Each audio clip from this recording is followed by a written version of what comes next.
Homo exploratus.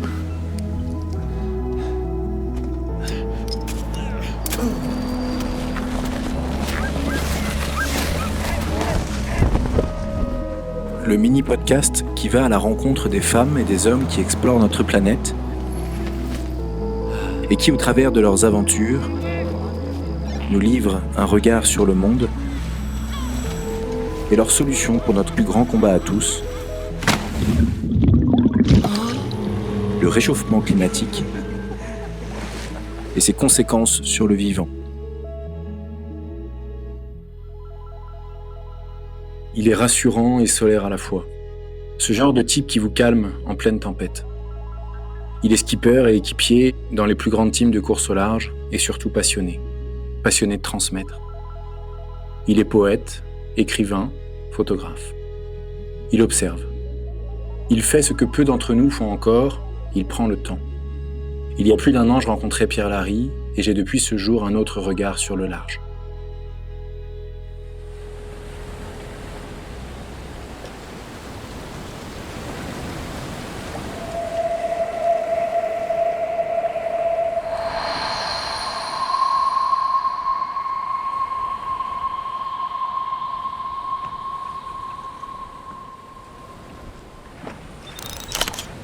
Cette photo, elle me rappelle un instant vraiment fort. Il y a 2 ans, une course au large qui a lieu au mois d'octobre. Une course qui part de Malte, qui fait le tour de la Sicile en passant par le détroit de Messine, les îles éoliennes, et qui revient à Malte. C'est une course dans des conditions qui sont quand même vraiment difficiles chaque année. On a un bateau optimisé pour aller gagner. Et là, sur cette photo, on est en train de passer le Stromboli. C'est un moment où il y a un petit peu moins de vent et les 10, même les 20 heures qui vont arriver vont être vraiment les plus difficiles que j'ai pu passer sur un voilier.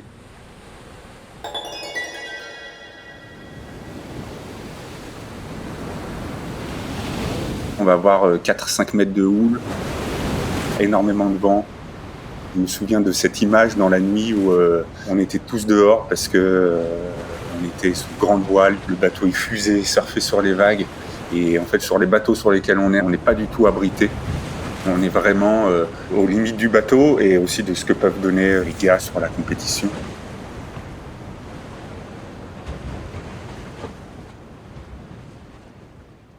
Nous, ça nous a demandé quand même 1 an d'entraînement pour aller sur cette course.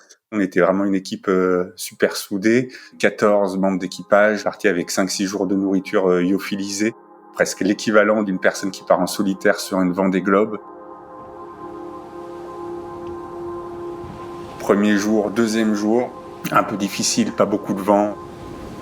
On arrive au Stromboli de nuit, et là autour de nous, c'est l'orage, conditions dantesques. Et on sent qu'en fait, il y a un passage de dépression qui est pas loin, qui arrive sur nous. Et en fait, dans ces conditions de course, dans la nuit, émotion forte pour tout le monde. On affale tout, il reste plus que la grande voile. On commence à prendre 50 nœuds de vent. Et là, on sait qu'on va attaquer un gros morceau de la course. La mer se lève un peu plus parce qu'on est un peu plus au large. Et là, on prend vraiment cartouche. C'est-à-dire tarte de vagues sur la gueule, 24 heures non-stop dans la grosse mer formée, le bateau qui commence à prendre l'eau à l'intérieur parce qu'en fait, bateau tout en carbone, optimisé, mais qui prend encore un petit peu l'eau, qui n'est pas totalement insubmersible. On prend énormément de vagues, du coup on se retrouve avec de l'eau à l'intérieur. La pompe de cale, elle commence à plus fonctionner parce qu'elle n'est pas assez puissante pour pouvoir étaler l'eau qui est à l'intérieur. Sur les premières heures de course, on ne pense pas tout de suite à écoper, de régler ce problème de cale. On navigue parce qu'on a besoin d'être vraiment tout l'équipage ensemble dans ces conditions-là. On sait qu'on va avoir un empannage. Un empannage, c'est un changement de direction au vent arrière par rapport au voilier. Il y a un autre voilier à côté de nous qui s'appelle Teasing Machine.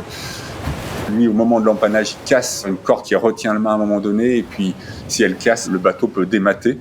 En l'occurrence, c'est pas arrivé sur Teasing Machine. Au moment de l'empannage, on est côte à côte et on sait qu'à un moment donné, ça sera assez incisif et décisif. Dans ces conditions-là, il faut souvent être en survitesse, bien prendre la vague. Donc tout le monde est concentré à la manœuvre. La coordination, elle est vraiment super fine. Chacun est vigilant. à ses postes. On continue notre route et en fait le bateau il commence à se remplir.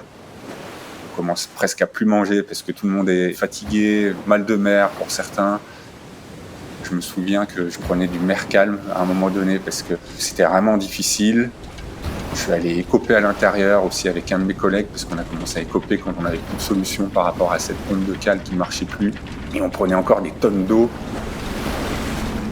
Le bateau, c'était vraiment la furie dedans. Il faut s'imaginer que ce bateau, en fait, quand on rentre, on doit ramper. Il n'y a que 2-3 bannettes. Les bannettes, c'est des petits lits qu'on peut justement déplier. Et en fonction de l'allure où on doit se tenir d'un côté ou de l'autre. Donc en fait, il n'y a que 2 bannettes. Une bannette pour le propriétaire qui reste skipper, qui va rester sur sa bannette. Et puis une deuxième éventuellement libre. Sinon, on dort sur les voiles. Donc on est toujours 3 heures on, 3 heures off, ou 1h30 on, 1h30 off. Et je me souviens d'écoper à un moment donné, on écope des sauts. Il doit être 3 heures du matin. Je descends pour écoper. On se regarde avec David et Ravière, celui qui s'occupe de la plage avant. Et au bout de 5 minutes, on n'en pouvait plus, je crois. Ça faisait 30 heures de course, on était à fond, pas mangé, 1 ou 2 cachets de Mercalm pour gérer un peu le mal de mer. Et là, je me souviens de m'allonger où je prends encore l'eau sur moi, je suis trempé dans le ciré avec le gilet de survie, et blackout complet.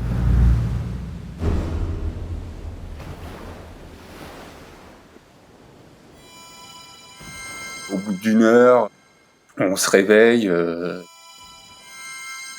faut continuer d'écoper, je ressors, et puis là, faut continuer encore, en équipage, aller grinder, régler les voiles. Et en fait, pour finir une course vraiment au mental, pendant 48 heures, cet état de la mer. Intérieurement, émotionnellement, c'était très fort. Et pour finir en beauté, sur une course où on finit premier en temps réel dans notre classe. Dans ces courses IRC, il y a un genre de rating qui fait qu'on n'est pas arrivé premier à la fin, mais on a vraiment bien navigué.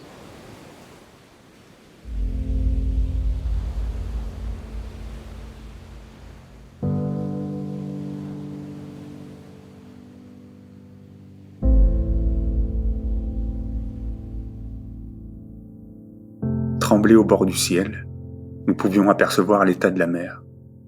Forts et courageux par force 8, nous tenions le bon cap pour la victoire en temps réel. Les regards étaient vigilants, concentrés. Nous étions fidèles et fugitifs sur cette longue route, seuls aussi avec l'horizon et la mer. Proust disait « La mer a le charme des choses qui ne se taisent pas la nuit, qui sont pour notre vie inquiète une permission de dormir, une promesse que tout ne va pas s'anéantir, comme la veilleuse des petits-enfants, qui se sentent moins seuls quand elle brûle. » Dans ces nuits pendant la Middle Sea Race, sur ce TP52, lancé à vive allure, nous étions tous partenaires, et l'éclat luminescent de nos frontales nous réconfortait dans cette mer hachée et déchaînée. J'écoute, je regarde toutes ces choses que l'on vit ensemble, avec mes compagnons de bordée, et qui, sans qu'on sache pourquoi, nous coule dans l'âme une émotion si poignante.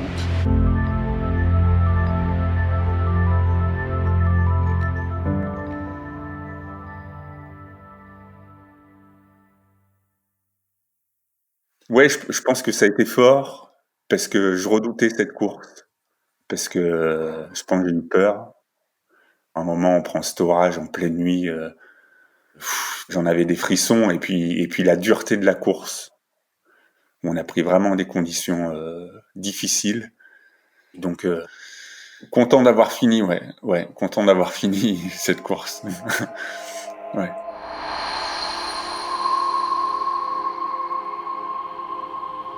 En fait, cet engagement envers la voile professionnelle, la mer, les océans, à un moment donné, elle était sur mon chemin. Et en fait, ce chemin, je pense que ça a commencé depuis longtemps, petit, avec une connexion d'âme, une connexion forte à la nature. Et j'ai grandi dans les Alpes et j'ai commencé à faire beaucoup de montagnes, beaucoup d'alpinisme et plusieurs expéditions à l'étranger. Sur ce chemin, j'ai pu aussi écrire et faire de la photographie. Peut-être que c'est Emerson qui disait « Le solitaire est peut-être la personne la plus inscrite dans la communauté ». Et c'est vrai que ces expériences de course au large, autant d'expéditions en solitaire, elles résonnent en moi, elles sont précieuses, elles sont fortes. Et actuellement, je vis justement un chemin en équipage à travers ces courses. Ce parcours, je pense que quelque part, c'est aussi porter la flamme, c'est être un passeur de nature et d'aventure, et ça prend de plus en plus de sens, notamment avec Explora Project, dans ce que je peux mettre en place pour aller plus loin dans la compréhension humaine, en moi-même, dans le défi sportif, dans le dépassement, d'aller comprendre l'humain dans toute son entièreté et d'être au cœur de la nature par la suite dans diverses explorations.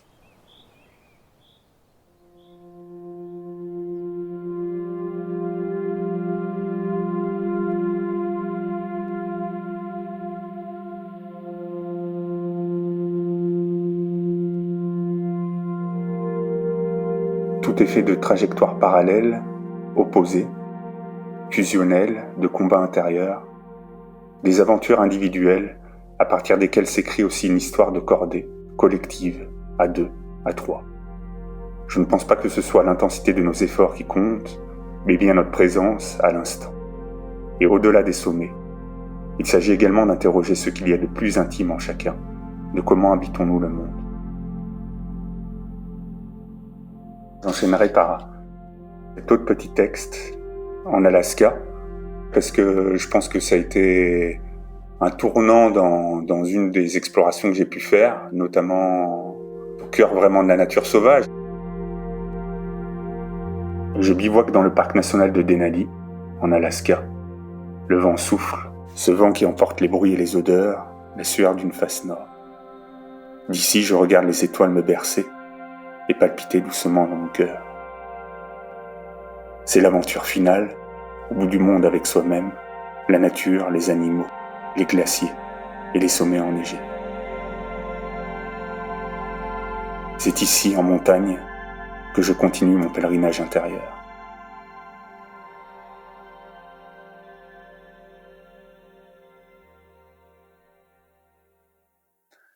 Et il y a une phrase qui me porte depuis longtemps, une phrase de Willy Ronis, un photographe que j'apprécie énormément, photographe humaniste, qui disait « Ce n'est pas la lumière qui m'inspire, c'est ce que la lumière éclaire. » Et le mot que j'aimerais porter, moi, c'est porter la flamme, porter la flamme de vie. Et cette flamme de vie, en fait, elle englobe surtout de protéger vraiment la nature et la beauté dans le monde.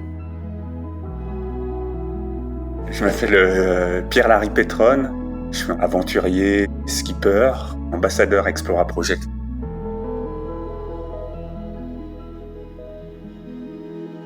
Homo Exploratus, le mini-podcast de l'exploration, de la compréhension de la planète, produit par Explora Project, coécrit par Laurie Galligani et Stanislas Gruot, réalisé, mixé et monté par Laurie Galligani.